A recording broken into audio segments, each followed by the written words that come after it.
Calle 11 esta noche se puso fría, nevada, helada en pleno verano. ¿Cuál es el acertijo? Pues que fuimos a visitar una heladería de tradición.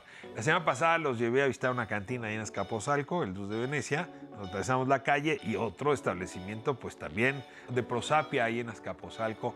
El Nevado, 3 generaciones sirviendo el mejor helado de mantecado que usted haya probado.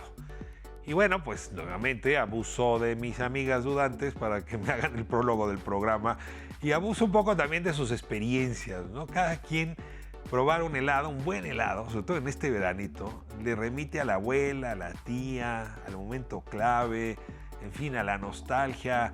Aquí, como sabe, cada miércoles se hace un diván y el pretexto neuronal de ese diván hoy fueron justamente los helados. Y tengo hoy en entrevista a un biólogo español que publicó un libro sabroso para estas épocas, Un día en la vida de un virus, o del virus. Es Miguel Pita. Y la verdad, muy interesante, ¿no? ¿Qué son exactamente esa cosa, los virus? Por cierto, porque han sido fundamentales para convertirnos en lo que somos. Y al mismo tiempo, los virus son entes, entidades que están destinadas a ser nuestros cuates, nuestros amigos, porque de otra manera no podrían sobrevivir. El problema es cuando nos estamos acoplando. Es como un matrimonio en sus primeros meses, cuando todavía hay un gran pleito por la pasta de dientes. No quiero frivolizar, pero no ha sido fácil esa relación, y cuando es fácil hasta se nos olvida. De la gripe española a la simple gripe, pues justamente es un proceso de adaptación. Y luego, para cerrar, Calle 11, tengo a Diego Coffey con nosotros.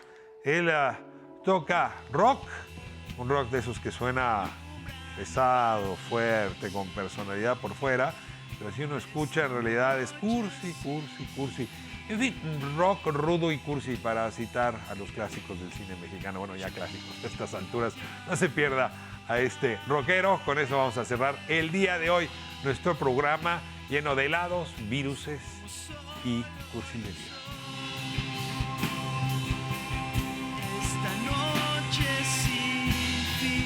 Bueno, si le digo nevado, usted pensará nevado de Toluca, pero en un rato más le voy a mostrar el nevado en Azcapotzalco. Ya les hablé hace algunos días de la cantina El Dus de Venecia, y pues la verdad es que Azcapotzalco nos sigue regalando rincones y nos atravesamos a ver el nevado. Nevado también fundado hace ya 3 generaciones, le ha dado helado a todo mundo. Y bueno, pues nuevamente son las añoranzas, los recuerdos. Contaba Miguel que lo volvió adulto, así ya no fue la voz ni la manzana que le salió aquí o los pelos en la barba, sino comenzaba a beber cerveza. Bueno, lo que le vuelve uno niño, así niño, ya socializado como tal, es el primer heladito que uno le da la abuela, la tía, en fin. Entonces, pues el nevado nos hace recordar varias generaciones y viene la pregunta. Xiel, comenzamos contigo. El primer helado que se te cayó a la banqueta. No, no es cierto, la primera heladería, sí, en tu memoria. Híjole, en la Ciudad de México, justo en la colonia, en la calle Huentono, muy cerca del Metro Potrero, casa de mi abuela, ella me llevaba a una heladería que estaba más pegada hacia el metro que a su casa. Y sí, a mí siempre me han gustado estos sabores distintos, o sea, como guanábana o ron con pasas o cosas así. Y era como eso, sentirte en casa y sentir ese momento que yo tenía con mi abuela, que además ya falleció, que era nuestro momento donde ella y yo nos comprábamos nuestro helado y nos sentábamos en la banquita afuera. Oye, pero yo quiero romper la heteronormatividad. ¿A qué te refieres con que la guanábana y la vainilla con rompope o el helado del rompope con pasas son excéntricos? Eso es exactamente lo que te daban en una heladería heteronormativa. Entonces yo ya no sé. No, creo que más bien están siendo muy chilangos. En el norte de la República esos sabores no existen, solo existe vainilla, chocolate, fresa, ese tipo de cosas. Que es exótico el comer guanábana o ser un niño y pedir ron con pasas, ¿no? En principio pasas, que ya, mis hijos es como pasas de...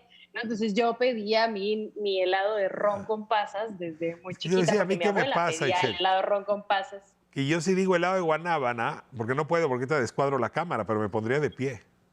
O sea, la guanábana es...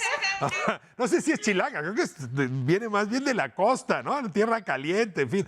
húmeda, O sea, caliente. haces bien, pero en un pueblo donde solo tenemos pitayas, pues sí, la guanábana viene a romper ahí un poco los sabores internos. Hay Solo que coyotas, aclarar que eres jamoncillos y pitayas. sonorense y que allá sí debe haber helado de nuez, te lo puedo asegurar. A ver, Sí, sí, Miguel, sí. te toca ron con pasas, guanábana, fresa con chocolate, pistache, menta con chispas. Sí, yo siendo del trópico, la verdad es que para mí todas esas frutas son normales. Yo tengo varios recuerdos, los primeros son del puerto de Veracruz, unos son las champolas, que habrá quien piense que una champola no es otra cosa sino una malteada, pero no, la forma de preparación es particular, pero además el ambiente en el que se sirve una Tenemos tiempo, champola ¿qué es una champola? en el puerto de Veracruz es un... Expláyate.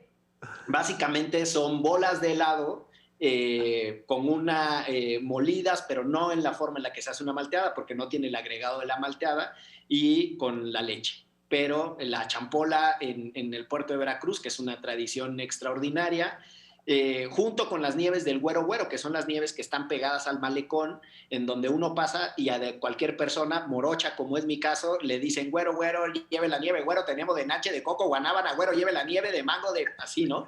Y es muy bonito, es todo otro folclore.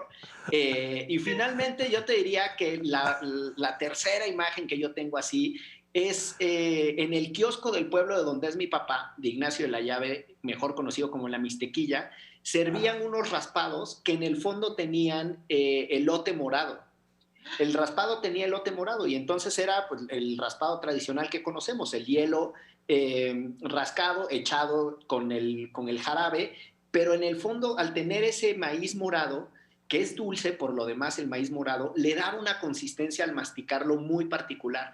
Yo creo que esas tres experiencias del trópico, la relación del calor, con ese, no solo con lo frío, sino con ese tipo de frutas, me tienen una evocación extraordinaria a esa cultura y a esos tiempos. Magdalena, después de estas dos narraciones, creo que nos han puesto la vara altísima, insuperable.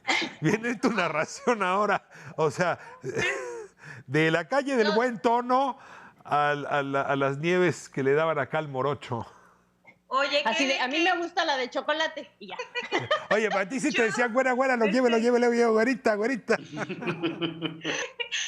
Pues fíjate que a mí me daba mucha emoción cuando antes te podías comprar con 50 centavos o con un pesito una nieve. En la casa de mi mamá, allá en Tlalnepantla, no había heladerías como tal, pero pasaba un señor con el carrito, con su campanita. Entonces en la tarde, los días de escuela, era como estar esperando el momento en el que escucharas las campanas y a ver si te había sobrado un peso o 50 centavos del recreo para que llegaras con el señor y te diera tu heladito en cono, que a mí siempre me ha gustado más comerlo en cono que en vaso, pero lo que me gustaba mucho del helado de limón, porque ahí sí era mucho más solo limón o vainilla, pero me gustaba pedir el helado de limón con Miguelito o con chamoy arriba, porque México, o sea, porque chilangos todo lleve Miguelito arriba, entonces esa sensación de que era la tarde, que ya ibas a acabar la tarea, que traías el uniforme, pero ya lo traías así todo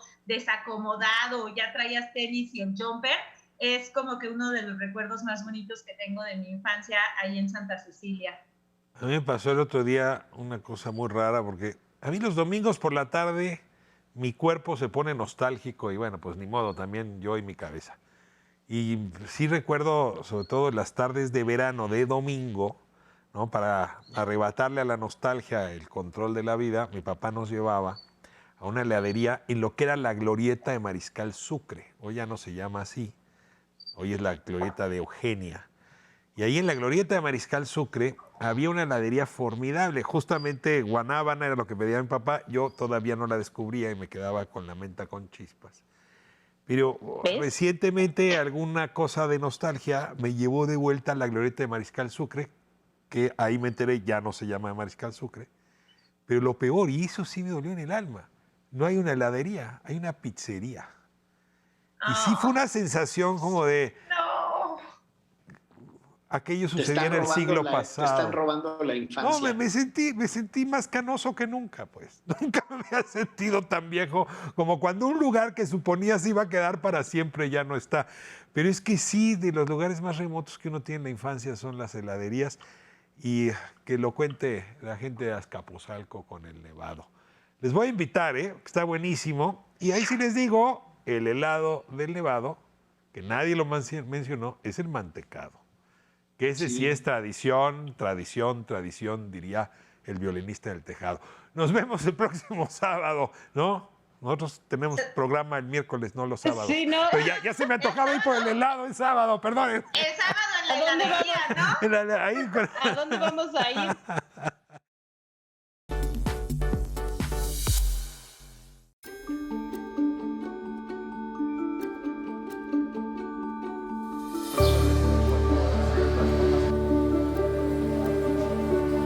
Va usted a decir que ya me gustó Azcapotzalco para hacer calle 11 y le voy a dar la razón.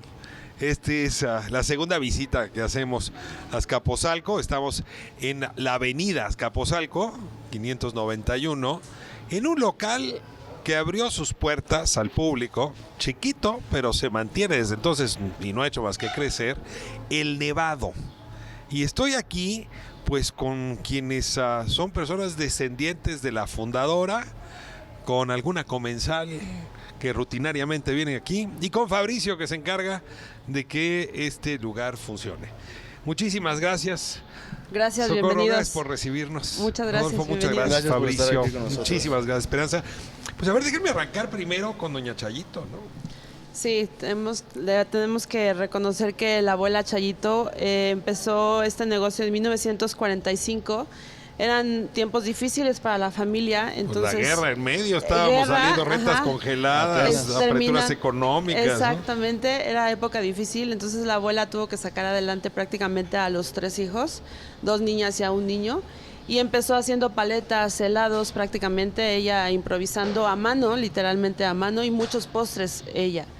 Y posteriormente se introdujo los pasteles y los cafés. Entonces, poco a poco venían los doctores y ellos eran los que pedían los desayunos. O sea, este lugar creció gracias a la medicina. Un poquito, así es. Aquí atrás está la clínica, ¿no? ¿Mandé? Sí, Aquí atrás está la clínica. acá atrás tenemos la clínica, entonces pues fueron los primeros clientes. Nos contaban mis abuelos que pues se les llenaba de clientes aquí.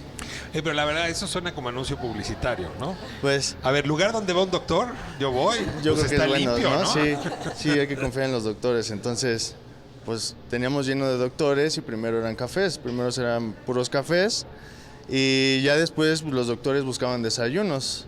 Entonces traían sus huevitos y le decían a mi bisabuela, pues, oiga señora, háganos estos huevitos, ¿no? Así, póngales tal. Entonces ya con el tiempo, pues la bisabuela y los abuelos se fue comprando la plancha, todo lo que se utilizaba para cocinar.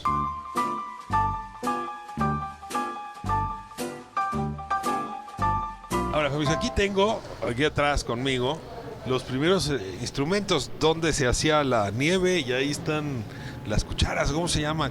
Sí, claro, con eso nos damos cuenta un poco de la cantidad que se hacía, que ahorita ya son cantidades industriales, pero aún así seguimos conservando esas recetas originales de la abuela. O sea, antes ¿Cuál se hacía... helado recomiendas de Nevado? El de vainilla. De plano. De plano, el de vainilla es... Ya empecé a salivar, Y caray. el de chocolate. O sea, Yo son había los dos cerrado helados. la tienda hoy, pues son las 10 de la noche, ya aquí en calle 11. Son los helados icónicos y estrella que van incluso acompañados con todos nuestros postres. Aquí todos nuestros postres pueden ir solos o con helado.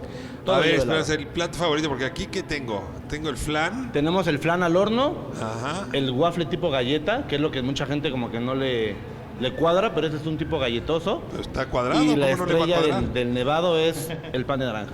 El pan De naranja. este es el tipo. La misma receta de la abuela de toda la ¿Y vida. ese helado súper dietético qué es? Es helado de vainilla, un flan al horno, helado de vainilla, decorado con chocolate, chantilly y la cereza del pastel. A ver, Esperanza, ya estamos en tiempo electoral. ¿Por cuál vota? Ay, por todo. Todo está muy rico. Todo Pero está usted muy viene rico. diario. Sí, yo vengo diario. ¿Desde hace cuántos años? De como 18 años. O sea, llegó aquí a los 3 años. ¿Y qué viene por los huevitos del desayuno, por la comida? Por el café, por todo está muy rico.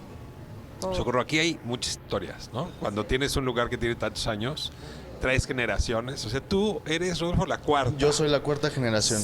Tercera. Luego tu papá, Mi papá, segunda, que falleció el año pasado. Falleció el año pasado. Y tu abuela, que... Falleció a los 103 años en el 2013. ¿Y qué se siente saber que te va a tocar Sí, vivir tantos años? Digo, porque eso se hereda, sí. ¿eh? No lo sé, sí. Mi abuela, 103 años, pero luego siempre decía, échale un poquito, un piquetito. Y entonces luego dicen que esa era la receta de mi abuelo, porque le Un echaba piquetito. hasta sus 103 años. Rodolfo, aquí vienen personas que se comprometieron, Claro, se sí, enamoraron, claro.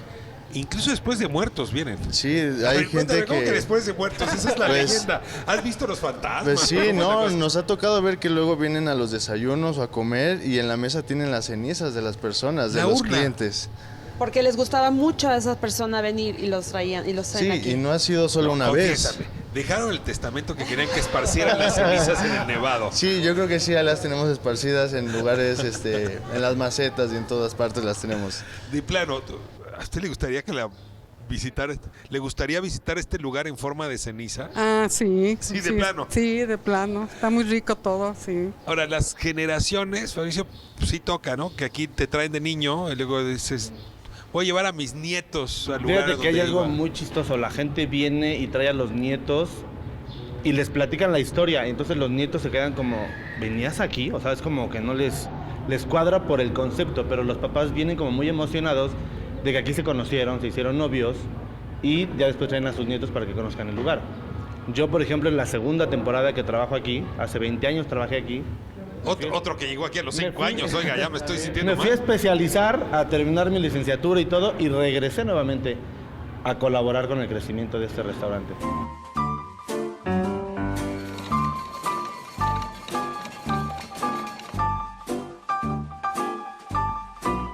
Bueno, hay una leyenda urbana que en 1970 en el Mundial, la única televisión de todo el centro de Azcapotzalco la tenía aquí tu abuela, que ya había crecido, ya había puesto un tapanquito, ya había puesto su suelo de madera, Así es. y que un gol hizo casi que se cayera el nevado. A ver, cuéntame esa historia. Estaba mi mamá embarazada de su papá. De mi papá.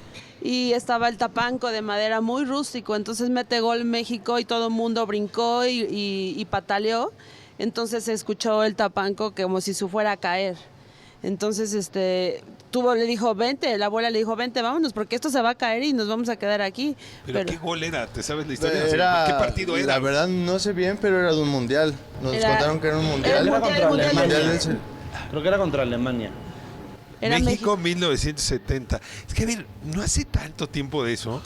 Y suponer que era la única televisión a la redonda y que la gente venía aquí, sí te da una idea de cuánto ha cambiado este país en los últimos 50 años, ¿no? Incluso ahora con el tema de la pandemia, por ejemplo, que pusimos las cartas digitales, a la gente le cuesta trabajo, porque nuestra clientela es mucha gente de la tercera edad, que no cuentan con esa tecnología para poder escanear un menú. Por eso O sea, tuvimos necesitas que- un mesero con memoria. Exactamente, entonces nuestros meseros, y por eso es que el trato con la gente, porque convives mucho con ellos, es mucho el trato que tenemos con toda la gente, con nuestros clientes.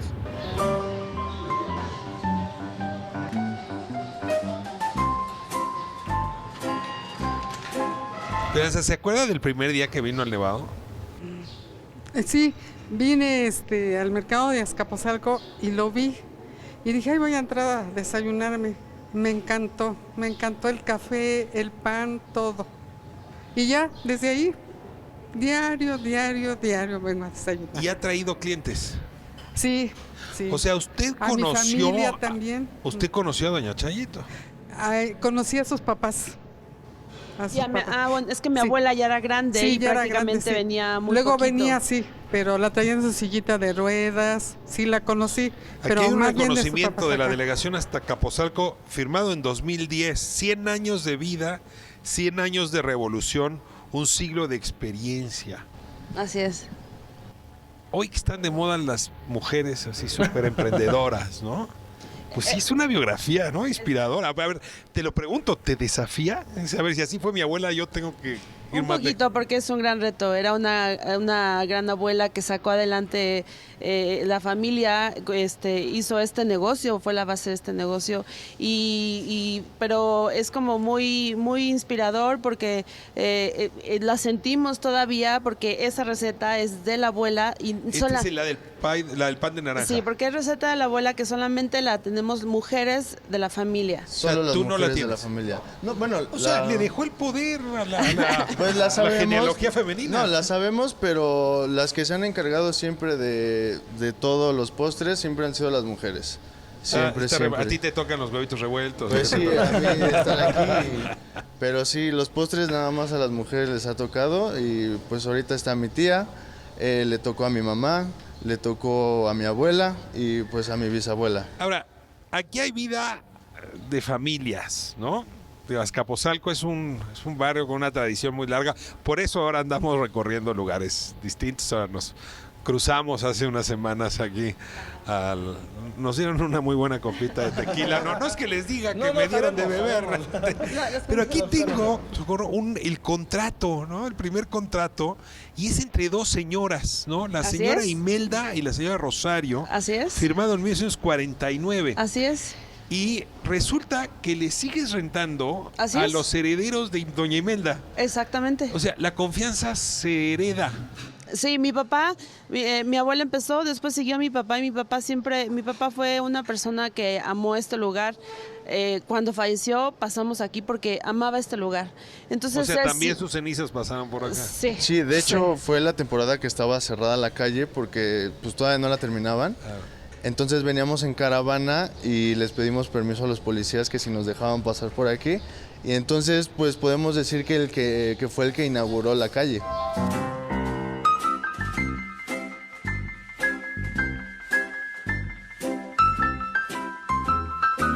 Mauricio, se acaba esta crisis sanitaria y sí veo algunas huellas, ¿no? de familias que perdieron seres queridos y ustedes los están honrando. Déjeme cerrar ahí. Que me llamó la atención a la entrada, el nicho, ahí está la Virgen y pues imágenes para quienes faltan, o sea, recuerdos de quienes faltan. Es algo como muy complicado, muy raro de decir porque las familias han ido fragmentando y familias que nosotros conocíamos y gente de toda la vida que los hemos tratado de honrar de esa manera porque aquí vivían, aquí se la pasaban. Teníamos un grupo de 8 o 10 personas que se llamaban los cafeteros porque todos los días a las 6 de la tarde llegaban a tomar su café. Señores adultos mayores, Sí, y ya señores. no están los cafeteros. Ya no queda ninguno. O sea, De plano, el ninguno. año pasado falleció el último, el que le decían el Flamas, pero eran 8 o 10 cafeteros que venían diario a tomarse su café. Y de hecho tan diario que se daban cuenta cuando les cambiábamos el café. ¿Le pasa a usted, Esperanza? Sí. se Si le detecta cambian acá. algo, se queja. Sí, sí. Tenemos que avisarles, tenemos que avisarles. Se me terminó, lo cambié para que ya sepan, porque los clientes son tan fieles que sí es como muy notorio un cambio de receta. Ese pequeño altar lo pusimos, bueno, lo puso su papá, y ha sido difícil como tratar de modificar esa parte, porque esa virgen, hay gente que viene a ponerle flores, hay gente que no viene ni siquiera a comer y a nada. O sea, Pasan ¿concede milagros? no lo sabemos, pero vienen directamente nada más a ponerle una veladora o flores. Y nosotros pues respetamos, obviamente, las creencias de todos. Somos católicos, efectivamente, pero mucha gente ni siquiera viene a comer. Nada más vienen y dejan flores y veladoras a la Virgen. Avenida Azcapotzalco, 591, El Nevado, muchos años de tradición. Y qué sensación de orgullo, ¿no? Que pueda heredarse la estafeta generación tras generación. Veo a Rodolfo súper entusiasmado. ¿Así estabas tú cuando te cayó a Sí. ti la responsabilidad? Sí. No, lo que pasa es que yo crecí aquí. O sea, nosotros vivíamos, o sea, aquí salíamos de la escuela, estábamos aquí hasta las 10 de la noche trabajando y aprendes a gozar, a disfrutar esa convivencia que teníamos con el día a día. Y ahorita ya estamos en la 4ª generación que está Sí, aprendiendo. de hecho, ahorita está mi papá y mi tía y yo soy el que pues, está aquí ayudándole a mi papá y echándole la mano. Pues ya sabe usted, si le importa la fidelidad, venga al Nevado. Y si no le importa la fidelidad, también venga al Nevado. Le puede ir muy bien. Muchas gracias. Muchas gracias. Muchas gracias. Regresamos a estudio.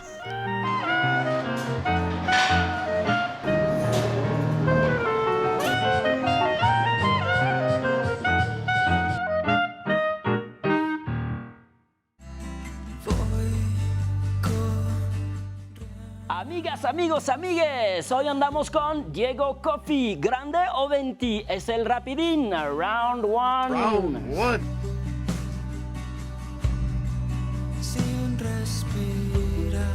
Diego, bienvenido. ¿Qué tal? Un gustazo estar aquí con ustedes. A ver, déjame leer una parte de tu perfil en Spotify. Claro. Un día despiertas y te das cuenta de que todo lo que importa, que todo lo que sientes, que todo lo que brilla, puedes convertirlo en una canción. Y así llegué hasta aquí. Así llegué hasta aquí. Soy un romántico. Soy así. Me encanta tomar lo mejor de la vida y lo peor, lo bonito y lo feo y hacerlo una canción. Así nací y así me moriré. O sea, dices romántico no en el sentido cursi de la palabra, sino en el sentido literario de la palabra, del romanticismo del siglo XIX, alemán, sí. Fausto, Goethe. Un poco de todo, claro. El romanticismo como tal, en la manera de ver que todo lo que sucede, aunque a veces no te guste, no te parezca, puede ser algo bueno. Y un poquito en lo cursi también, ¿por qué no? De vez en cuando. ¿Rudo o cursi? No, ya me estoy anticipando de la otra parte de la entrevista. Quiero que me quieras. ¿Por qué Coffey?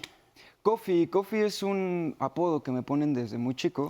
¿Por qué te decían Diego Coffey? ¿Te gusta el café? El café era bastante, desde pequeño, chistoso que hoy no puedo tomar café porque ya me hace un poquito de... ¿Ah, sí? Sí, ya me causa ahí un poco de efecto de... Sí, duro y recio, pero... Ya estoy empezando a pensar los efectos sonoros que vamos a poner en esa parte de la plática. Pero a ver, ¿dónde creciste? Crecí en varias partes de aquí de México. Gran parte de mi niñez fue en Ciudad de México. Estuve un tiempo en Querétaro y un tiempo en Morelos. Fueron siempre esas movidas de golpe, como que de un día a otro ya estábamos en otro lado. ¿Prófugos de la justicia? Yo quiero pensar que no, pues esperemos que no. Pero era eso, de un día a otro, de repente de llegar a encajar y pues te tienes que volver observador y aprendes a ser empático y justo es eso de aprender de lo bueno de la vida, ¿no? Reinventarte. Exacto. ¿Y dónde en Morelos? Se llama Ayala, muy cerca de Cuautla y Yecapixtla, ahí en medio. Ajá. Que ahí fue donde... ¿Dónde formaste tu plan? Donde se formó todo, básicamente. ¿El plan de Ayala? De hecho... ¿Y cuál era el plan de Ayala? Un día voy a conquistar el mundo con mis canciones. Cerebro, ¿qué vamos a hacer esta noche? Lo mismo que hacemos todas las noches, Pinky. Tratar de conquistar al mundo. Justamente en Morelos fue donde empiezo a tocar la guitarra, empiezo a inmiscuirme en la música y ahí se armó el plan de Ayala. Y ahora ya llegaste en la meca de la televisión mexicana. Aquí estamos. A cantarnos canciones. Muchas gracias, Coffey. Te escuchamos. Gracias. La forma de terminar todo lo que nos separa. No, pasamos a la sección de la entrevista. Hoy tengo a Miguel Pita. Él es un biólogo, especialista en temas de genética y recientemente escribió un texto, un día en la vida de un virus. Por cierto, no cualquier virus, ya supondrá usted cuál es, del ADN a la pandemia. Miguel, me da mucho gusto que esté con nosotros. Estamos cerrando, yo creo que ya un año de reflexiones sobre este aprendizaje intensivo a propósito de los virus y de cuáles provocamos y cuáles nos provocaron. Pero que el texto que acaba usted de publicar nos ayuda muy bien a cerrar el conocimiento que hemos acumulado. Bienvenido. Muchas gracias. Pues espero que así sea, porque la intención de un día en la vida de un virus es precisamente dar una visión global. Es que ha sido complicado entender de dónde surgió este virus y por qué ha afectado de tal manera a nuestra vida cotidiana. Usted dice un virus puede dejar en knockout técnico a una civilización y hubo momentos en que llegamos a pensar que eso iba a pasar. Ustedes tenían más confianza, supongo, en que iba a aparecer la vacuna propia pronto, pero los que estamos lejos de los laboratorios temíamos el peor escenario. ¿Por qué nos iba a poner o por qué nos podía poner en knockout técnico? Bueno, realmente yo no sé si hasta lo ha conseguido. Habría que debatir si lo ha conseguido totalmente o no, pero bueno, si no es este virus, es cierto que los virus tienen esa capacidad y eso es algo que yo creo que de alguna manera tendemos a olvidar. Los humanos tendemos a olvidar que no estamos solos en el planeta y tendemos a vernos como los auténticos dominadores del entorno. y se nos olvida que somos una parte de este enorme juego de la vida, y desde luego nos cuesta mucho anticipar y reconocer que hay partículas minúsculas como son los virus, que no parecen grandes rivales. Enfrentarse con un virus no es enfrentarse a un oso o a un león, es mucho menos, es insignificante, es prácticamente una molécula, y cuesta mucho anticipar, hasta que no ha ocurrido, que un ente así pueda sacarnos de órbita, pueda acabar con toda esa sofisticación aparente en la que vivimos y en la que creemos que lo tenemos todo controlado. Miguel, tienes como hipótesis en el libro que a lo mejor las especies de donde venimos, concretamente los mamíferos, podrían haber sido una mutación que le debemos a un virus o a un conjunto de ataques similares. O sea, somos los hijos de un mamífero y un virus, o de algo más, no sé qué éramos antes, de sangre fría y un virus. A ver, ¿cómo es este argumento, Miguel? Bueno, hay una cosa realmente sorprendente, y es que en nuestro genoma, en la molécula de ADN de cada uno de nosotros, entendiendo por nosotros seres humanos, tenemos un montón de restos arqueológicos, desde el punto de vista genético, de virus que se insertaron. Hay algunos virus, no es el caso del coronavirus, pero sí de otros muchos virus conocidos, que tienen el todavía peor hábito, el mal hábito, pero peor que el del coronavirus, de quedarse latentes durante mucho tiempo y luego de vez en cuando regresar, como por ejemplo los herpes, ¿no? que muchos padecemos.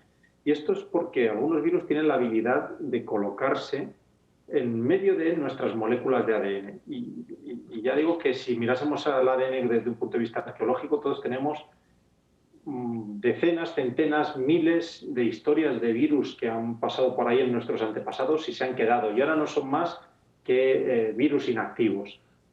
Casualmente ocurre que se comprende el origen de la placenta, que es ese órgano que es característico de los mamíferos, mediante el cual la madre nutre al embrión y al feto. El origen de la placenta surge de la actividad genética que se desarrolla de una de esas inserciones de algún virus en alguno de los antepasados de los primeros mamíferos. Es una cuestión muy anecdótica. La mayoría de las veces los virus no aportan nada, o si aportan algo no aportan algo bueno, pero se ha podido reconstruir que así fue, que de un virus insertado surgieron los primeros mamíferos. Ahora es interesante cómo estás tratando al ADN, ¿no? Regresando al título de tu libro, porque el ADN puede ser un libro de historia, ¿no? Es decir, permite como así te encuentras los fósiles, ¿no? En las cuevas, en las piedras, igual en el ADN encuentras los fósiles de aquello que hubo en nuestros antepasados. Sí, ya sabes que se rastrea muchas veces nuestro origen. Bueno, hay un montón de empresas que lo hacen por un precio más o menos módico, pero se puede leer mucho sobre qué ha ocurrido a nuestros antepasados, recapitular qué ha pasado a nuestros antepasados por las mutaciones características que tenemos cada uno. Y parte de esa historia la han escrito los virus, parte de nuestra historia, la de nuestro material genético, que es nuestra historia, la han escrito estos acompañantes que generalmente son malos compañeros de viaje, pero no siempre tienen por qué serlo. Si hay antecedentes de nuestra relación con virus, ¿qué podemos predecir hacia adelante con respecto al coronavirus? Es decir, ¿cómo nos hemos entendido al final con esas moléculas que nos podrían ayudar a saber cómo vamos a finalmente entendernos en esta ocasión con estas nuevas? Bueno, hay algunos precedentes que nos pueden dar pistas. Es verdad que el futuro siempre va a ser impredecible y pueden ocurrir cosas que cambien las que ahora son las expectativas. Pero teniendo en cuenta la dinámica que estamos viviendo, sí que cabe esperar que con este coronavirus mantengamos una relación larga en la cual progresivamente el coronavirus vaya volviéndose menos agresivo, pero eso le permita permanecer entre nosotros. De alguna manera, quizás se explica mejor viendo lo que ocurre con la gripe, con la influenza. apareció en nuestra especie hace un poquito más de un siglo, como una pandemia explosiva como esta, pero la dinámica fue que pervivió entre nosotros siendo de alguna forma menos agresiva esta gripe, y eso le permitía permanecer infectando siempre individuos que no enfermaban profundamente y que podían contagiar a otros, ¿no? Este es el truco evolutivo de muchos virus.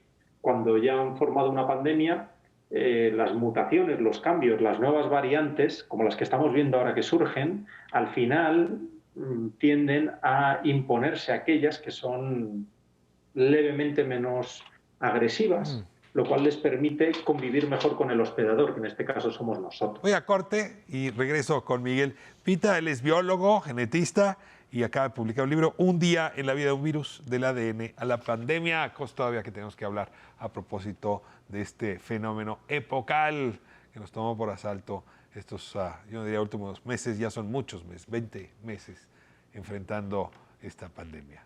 Vamos a corte y regresamos.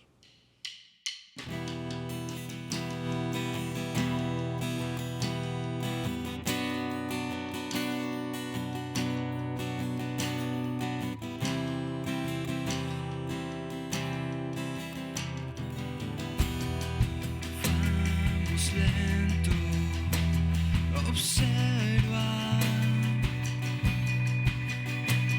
espera,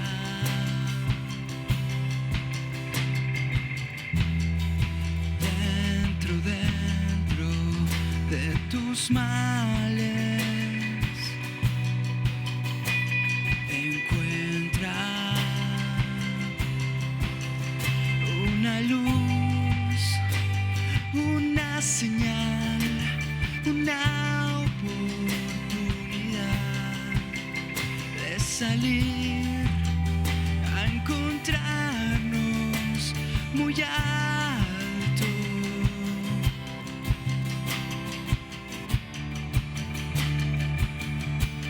Y podernos vivir y podernos mirar,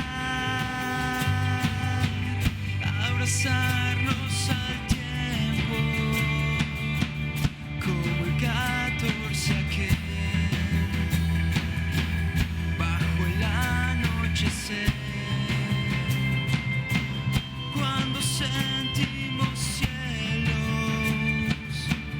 cuando fuimos eternos, un momento eterno.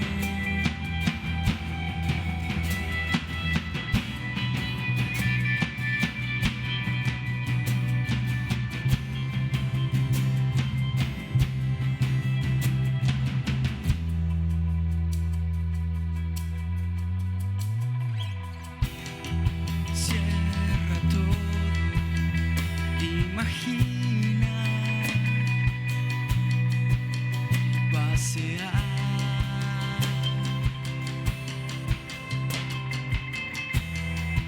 de la mano entre mundos,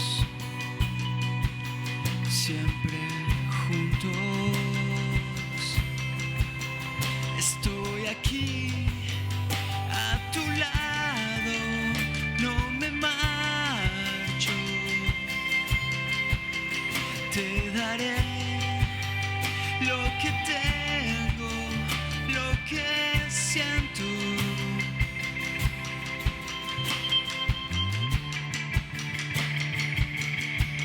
Podernos querer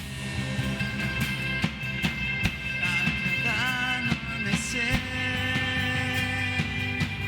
todo el tiempo por años, viajemos hacia el mar o hacia cualquier lugar donde seamos eternos, un momento eterno, un momento, nada más.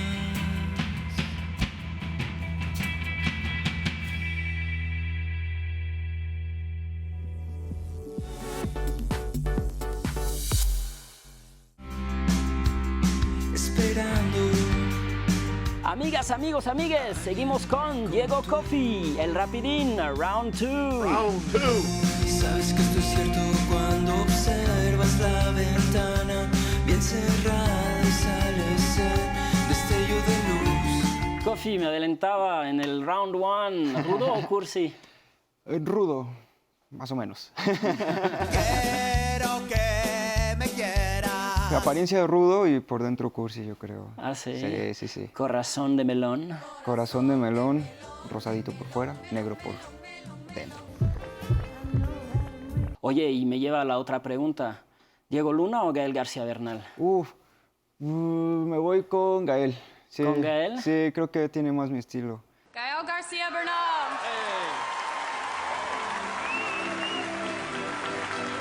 Está más cursi que rudo. Sí. Más La ciencia de los sueños que Rogue One. Sí, sí, definitivamente me voy más con Gael. Ay, güey. ¿Ventío grande? Grande. O sea, moderación. Sí. O sea, todo con moderación. Sí, definitivamente. Evite el exceso. Pues el coffee me dijiste que ya... Ya es con moderación, justamente. Con cautela. Sí, con más cuidado. Eso es también por la edad, o sea, el cuerpo te está como mandando señales. Sí, como de, que ya bájale tantito, un poquito más de agüita. Ya estás viejo para eso. ¿Café de olla o negro? De olla, definitivamente. Yo voy a poner la olla para el café. Sí, el de olla, el de pueblito, así rico, a la leña, uff. Dulzón. Sí, sí, sí. Con el, ¿cómo se llama? Piloncillo. Piloncillo. Claro, o con miel, de vez en cuando, miel de abeja también natural. ¿Miel? Eres una dulzura. Chulada. Más cursi que rudo. Te digo que nada más es la apariencia. Ay, negra, si tú supieras. ¿Aventado o precavido? Aventado. Hay que ser aventado. De repente la pienso, pero al final me termino clavando. Ay, como mi héroe, Juan Escutia. Exacto, así como que de híjole, pero pues vamos. Arropado Exacto. en la bandera. Exacto. Y al vacío. Como debe ser. Coffee, ¿dónde te podemos encontrar, escuchar, tus redes sociales? ¿Cómo te buscamos? En redes sociales, en todos lados, como digo, Coffee MX. ¿Coffee como café en inglés? Sí, o... Coffee como café en inglés. C-O-F-F-E. Ok. Sí, así, justo así. Lo vamos a poner acá mejor. Sí, aquí en Coffee, Diego Coffee MX, redes sociales, Diego Coffee en plataformas. Ahí está. Pienso en las cosas bellas que creas cuando hablas, que creas cuando cantas, cuando fluyes, cuando ríes. Y me miras. Estamos de vuelta aquí en Calle 11. Le agradezco muchísimo a Miguel Pita que esté con nosotros. No puedo dejar de pensar en las historias de mafiosos, ¿no? Que el mafioso, para poder mantener su tráfico de armas, su contrabando, pues lo que tiene que hacer es llamar lo menos posible la atención de la autoridad, ¿no? Si pasa desapercibido, su negocio sobrevive. Me estás diciendo que el virus tiene un comportamiento mafioso. Mientras menos notado es por nosotros, más tiene posibilidades de sobrevivir. Esa es su forma de trabajar, pues.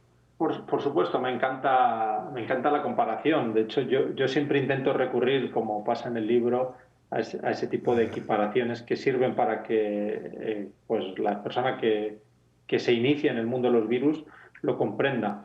La diferencia es que el virus no lo hace voluntariamente. Estamos hablando de poco más que una molécula, pero la dinámica hace que se seleccionen aquellas variantes que tienden a ser menos agresivas con el tiempo, por eso mismo, porque si son menos agresivas, pues si no te están maltratando una variante, pues es más probable que tú puedas levantarte, ir a tu trabajo y contagiarlo. Claro. Si te está agrediendo, pues, cae por su propio peso, que si te agrede fuerte no te puedes levantar de la cama. Entonces se vuelve menos contagioso, se genera un equilibrio entre su capacidad de contagio y su agresividad. Y decía que esta es una de las posibilidades, que el coronavirus actual se vuelva algo parecido a una gripe, que vuelve recurrentemente, levemente modificada, año tras año, sobre todo cuando nuestras defensas están más bajas.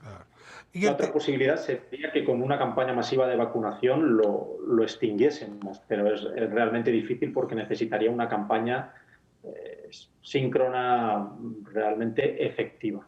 Bueno, justamente hacia allá me movía. A diferencia de otros virus que los hemos enfrentado de otras maneras, ahora el desarrollo tecnológico nos permite enfrentarlo modificando el ADN del virus. Y en ese sentido las vacunas, como están construidas, pues no pueden haberse construido en 1910. O sea, es una cosa relacionada con el avance tecnológico. Y aquí es donde el ego que soy le hace pregunta al experto, ¿cómo opera eso? O sea, digamos, porque si es un milagro que tengamos la capacidad de manipular el ADN al punto de inventar una vacuna, pues que no se parece a otras vacunas que habíamos utilizado, ¿no? Bueno, lo que hemos vivido desde el punto de vista científico es fascinante. En un año producir una vacuna con una tecnología que no es novedosa, pero que no se había aplicado hasta ahora y que se ha aplicado por la pura emergencia. Evidentemente la tecnología no se ha inventado en un año porque requiere mucho estudio y mucho conocimiento previo. ¿Cuál es esa tecnología? La capacidad de generar esas vacunas que se llaman de ARN mensajero, como son las de Pfizer y la de Moderna, que son vacunas que tienen una capacidad de producción muy rápida porque gran parte del trabajo lo hace el vacunado. Bueno, lo intento explicar muy rápidamente. Normalmente una vacuna al uso hasta ahora tenía que sintetizar en un laboratorio un fragmento del virus e introducírselo al vacunado para que el vacunado aprendiese a reconocer al virus antes de que llegase el virus real. Bueno, pues ahora lo que se hace es introducir en el vacunado simplemente un pequeño manual de instrucciones y ya el cuerpo fabrica un pequeño fragmento del virus y el propio cuerpo lo reconoce como algo contra lo que debe protegerse en el futuro. Es decir, nos saltamos un paso en la producción que es fabricar realmente el fragmento del virus. Sabemos tanto que al cuerpo le podemos introducir simplemente un mensaje, no un fragmento del virus. Miguel, se me va el tiempo. De cómo debe ser. Se me va el tiempo y pues claro, una pregunta fundamental para alguien con tu especialidad es si el tipo de vacunas que nos están dando, que nos van a dar, está probado que duran, si necesitamos varias vacunas a lo largo de la vida, si hay diferencia entre las distintas marcas, ¿no? De cuál dura más, cuál dura menos, si hay diferencia entre la que es de un solo shot, de la que son una inyección o no son dos, si todas estas preguntas que ya te han llegado muchas, pero que sí necesito que en esta última respuesta que te pido nos auxilies un poco. Y sobre todo, claro, la pregunta fundamental es si vamos a tener que estarnos vacunando frecuentemente y si eso es posible, pues. Bueno, no lo podemos saber en este momento, desafortunadamente. Depende de varios factores. Tenemos que ver cómo de duraderas son las vacunas, que aparentemente son bastante duraderas, pero también tenemos que ver cuánto tiempo tenemos al virus generando una pandemia, lo cual le ofrece la oportunidad de generar nuevas variantes que podrían escapar a las vacunas. Depende de muchos factores. Algunos son puramente de la propia vacuna que pronto descubriremos y otro de la capacidad que tengamos de detener cuanto antes la pandemia. Así que, desafortunadamente, esa pregunta no se puede responder. Hay que ser optimistas porque, en el peor de los casos, simplemente requerirá una leve modificación de la vacuna, es decir, se hará rápido, pero habrá que hacer de nuevo una campaña de vacunación y eso volverá a resultar un poco molesto. Miguel, Pinta, pues te agradezco muchísimo esta conversación, desde luego el libro. Quedan muchísimas preguntas que creo que el público podrá responder si acude a adquirir tu libro. Ya está en librerías acá en México, Un día en la vida de un virus del ADN a la pandemia. Si quieres saber de dónde viene, qué se especula, hacia dónde va, qué sabemos de otras épocas. Es un texto generoso por la información que tiene, pero sobre todo por la economía de palabras y la gentileza con los no expertos que Miguel nos ofrece. Te envío un abrazo muy fuerte hasta Madrid y muchísimas gracias por acompañarnos. Otro para ti, muchas gracias, ha sido un placer. Pues con esta entrevista cerramos, vamos a música y se acabó el programa, la revista de esta noche.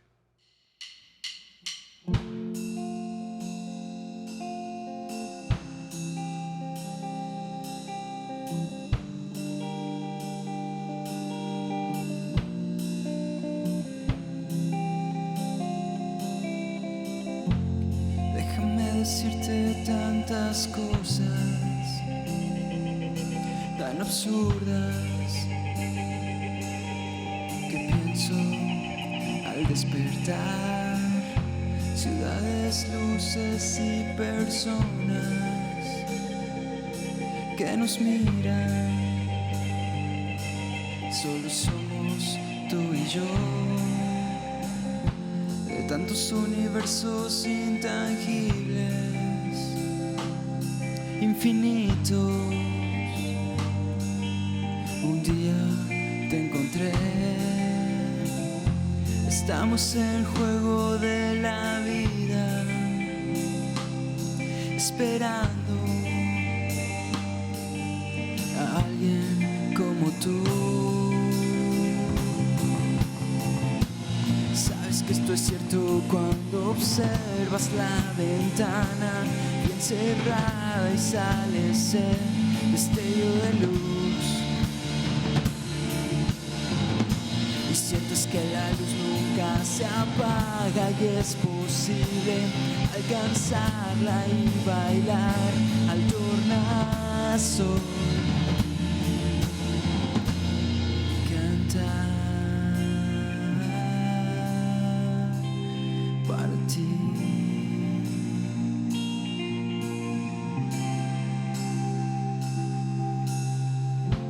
Somos colecciones de figuras inventadas por la razón, mundos dibujados de colores en abismos de Edgar Allan Poe. Y aún en estos tiempos y distancias, yo te quiero un tanto más. Sabes que esto es cierto cuando observas la ventana bien cerrada y sale ese destello de luz. Y sientes que la luz nunca se apaga y es posible alcanzarla y bailar al tornasol y cantar para ti.